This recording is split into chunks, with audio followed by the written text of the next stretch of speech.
2020학년도 10월달 전국연합학력평가 서울특별시 교육청 문제 여러분들과 함께 또 만납니다. 반갑습니다. 정선아입니다.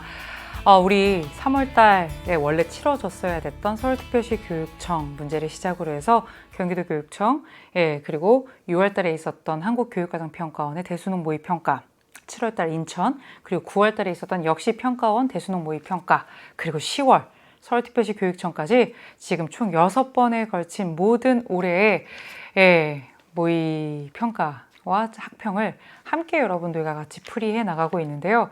이게 지금 한 3년째 되다 보니까 이제 여러분들의 마음에 거의 이입이 돼서 그날 아침이 되면, 시험 보는 날 아침이 되면 그렇게 좀 긴장이 돼요.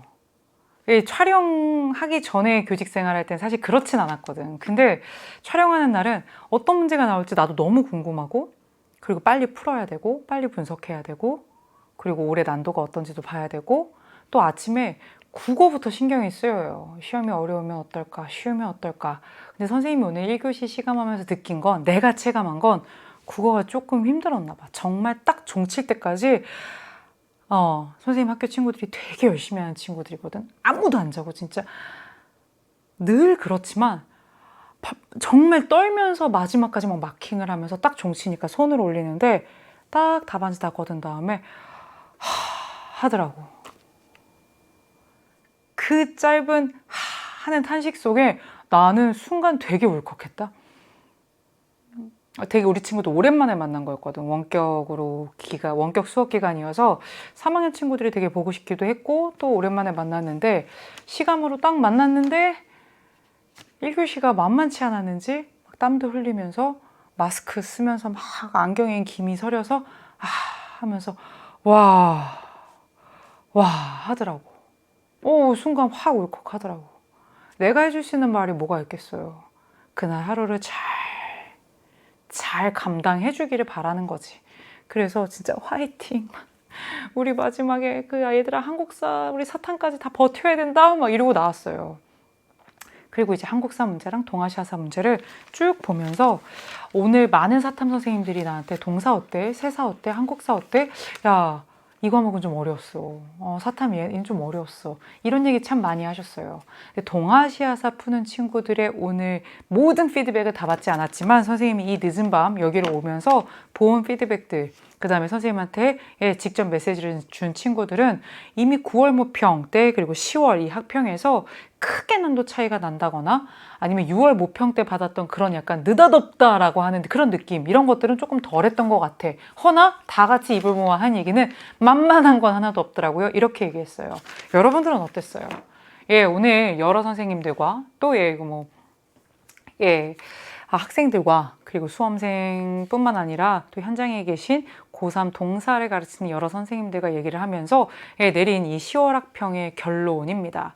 우리 지금 동아시아사 지금 이 2만 대군이 참 힘겹게 같이 어우렁더우렁 서로 격려하고 지지하고 사랑하면서 여기까지 왔는데 이 10월 학평은 만만치 않았다. 허나 그렇다고 다른 사탐에 비해서 이번에 난도가 확 그렇느냐? 그렇진 않다. 왜냐? 우리 친구들이 제일 열심히 정리할 수밖에 없었던 6월과 9월 모평에서 나온 소재나 선지들이 계속해서 반복해서 출제된 게 자명했고요. 왜 반복해서 출제하느냐? 당연히 출제진들도 알거든요. 2015 개정교육과정에서 강조하고 또 중요하게 또 4중의 교과서에서 교집합으로 공통으로 다루고 있는 내용들 당연히 반복될 수밖에 없거든요. 그러니까 그 친구들이 또 나오는 거지. 은근히 반가워요. 그래서 베이징 조약 또 나왔죠. 포르투갈 1511년 몰라카 점령 1557년 마카오 거주권 획득 또 나왔죠.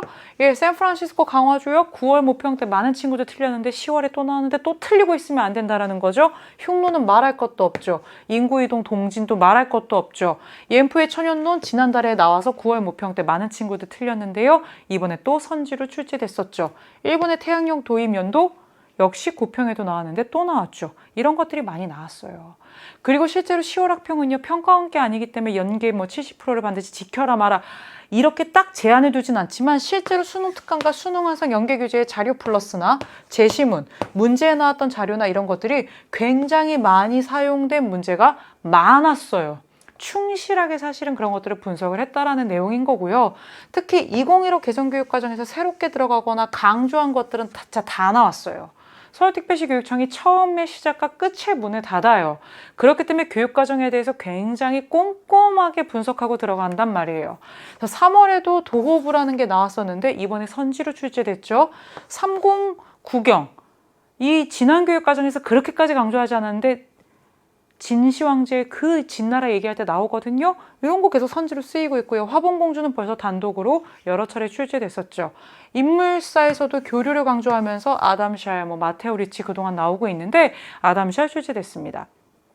그래서 여러분들 조금 도움이 될 수 있는 건 ABSI에는 등급업 특강이에요. 이게 진짜 마지막 파이널로 만든 거예요. 인물사, 연표, 킬러 문제, 이런 것들, 자료 특강, 내가 부족한 부분만 골라 듣는 재미가 있는데 지금 재미를 위해서 듣는 게 아니죠. 만점 맞으려고 듣는 거예요. 다 들을 필요 없거든요. 여러분들이 부족한 거, 연표라던가 인물이라던가 장제스, 순원, 천두슈, 와 덩샤오핑, 마오쩌둥, 와 죽겠어. 그럼 들으라고. 그럼 보시면 되고요. 꼭 얘기하고 싶은 건 이겁니다. 이제는 교과서 4종 중 단 몇 권이라도 반드시 구비해서 읽어야 합니다.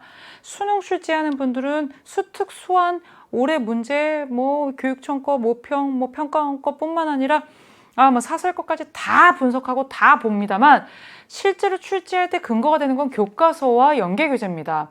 그래서 수능 출제진들은 이 교과서 4종을 당연히 분석하고 교과서의 문구를 가지고 정답지와 오답지를 만들 수밖에 없죠. 여기서 지금 교집합으로 만나는 부분들이 정답 선지로 계속해서 나오게 될 겁니다. 그런데 어떻게 교과서를 안 봐요? 우리 학교 거 말고 하나로 정도라도 더 볼 수 있으면 좋고 그렇지 않다 할지라도 수능 특강, 수능 완성과 이 교과서는 좀 끼고 있어야죠. 틈틈이 챕터별로 여러분들 반드시 읽어야 될 때가 이제입니다. 요 단원 분석 및 요 주제 분석은요, 선생님이 문제 앞에마다 이거를 다 붙어드렸기 때문에 이거를 다 여기서 일일이 떠들어지지 않을 거예요. 여기서 지금 여러분들이 뭘 안 봤던 게 뭐가 있어요? 흉노를 안 봤어요? 병자호란 문제가 처음입니까? 고구려 승려 해자, 쇼토코 해자의 스승, 아스카 시대 7세기 전반 불교 융성 못 들어봤어요? 아니에요. 근데 선생님이 이걸 자료에 올리면서 어떻게 올렸느냐? 수능 특강 4강 자료 플러스에 있다. 요거 3월 학평에도 도호부라고 하는 거 출제됐었다. 이런 식으로 정리해놨거든요. 그렇다면 어떻게 해야 돼요? 여러분 보셔야죠. 가장 단원에서 중요하다는 내용들 그대로 출제했어요. 인구이동 얘기 그대로 나왔고요. 동진건국. 4강에서는 국제관계 다 나오면서 북방민족 중에 지난번에 서하가 나왔다면 이번엔 다시 거란이 출제가 됐습니다. 맞아요? 그 다음에 명나라 또 나왔죠? 근데 명왕조를 안 물어보고 이번엔 황제를 물어보면서 홍무제를 출제했어요. 영락제만 나오는 게 아니라 홍무제도 나올 수 있다. 당연한 거고요. 포르투갈 6월 모평에 의해서 또 나왔습니다.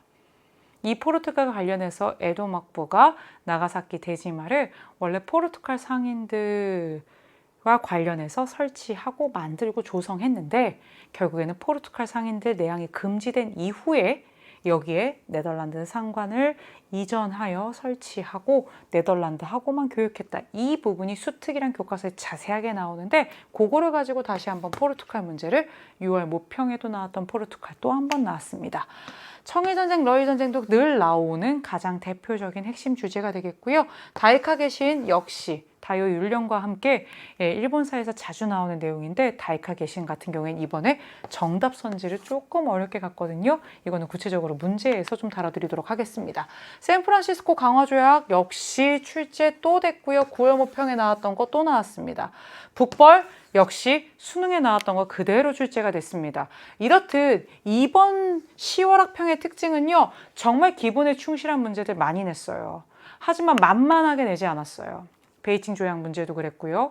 이와쿠라 사절단 문제도 그렇고요. 역시 마찬가지로 모든 문제들이 다 단원에서 나올 수 있는 가장 대표적인 거 덩샤오핑의 개혁개방정책까지 다 그렇게 출제를 했습니다만 이거를 그냥 숟가락 들고 뜯어먹게 하지 않고 여러분들이 선지까지 꼼꼼하게 볼 수 있게끔 격을 좀 높인 문제들이 많았습니다. 체크할 문제 4가지만 말씀드리겠습니다. 10번 문항. 마카오, 몰라카오 얘기를 가지고 포르투갈은 알 수 있는데 선지가 영국인지 에스파냐인지 포르투갈인지 그리고 그 선지의 내용까지 여러분들이 좀 꼼꼼하게 챙겨야 돼서 좀 어려웠을 수 있고요. 15문 문항 답은 아담샬입니다. 아담샬 하면 천문의 천지예요. 그래서 역법과 관련된 시연력이 정답으로 가는데 혹시 아직도 마테오 리치랑 헷갈리는 사람은 등급업 특강의 인물사 특강을 들으시면 되겠습니다. 14번 문항은 수능에서 자료와 연표로 출제된 북벌인데요. 역시 연표를 가지고 사이 시기 문제로 출제했습니다. 허나 여기에 나왔던 선지가 이미 출제된 적이 있는 신간의 선지였던 거. 그래서 또 틀리면 나만 틀린다는 거. 그거 기억해 주시고요. 17번, 19번은 다 연도 문제인데요. 베이징 조약, 그리고 5.16 군사정변, 미일안보조약 개정, 그리고 한일국교 정상화까지 다 나왔던 내용들을 중심으로 해서 나왔습니다. 이 정도가 조금 까다로웠을 텐데요. 구체적으로 여러분 수능 때 우리가 다 맞기 위해서 한 문제 한 문제 꼼꼼하게 지금부터 같이 한번 살펴보도록 하겠습니다. 우리 친구도 오늘 너무 고생 많았고요. 구체적으로 내가 틀린 문제, 헷갈린 문제 확실하게 정리하면서 그렇게 여러분들 수능 마지막까지 더불어 숲 함께 걸어갔으면 좋겠습니다. 동아시아 사는 끝까지 EBS고요. 그리고 여러분들은 1번 문제에서 바로 만나보도록 할게요.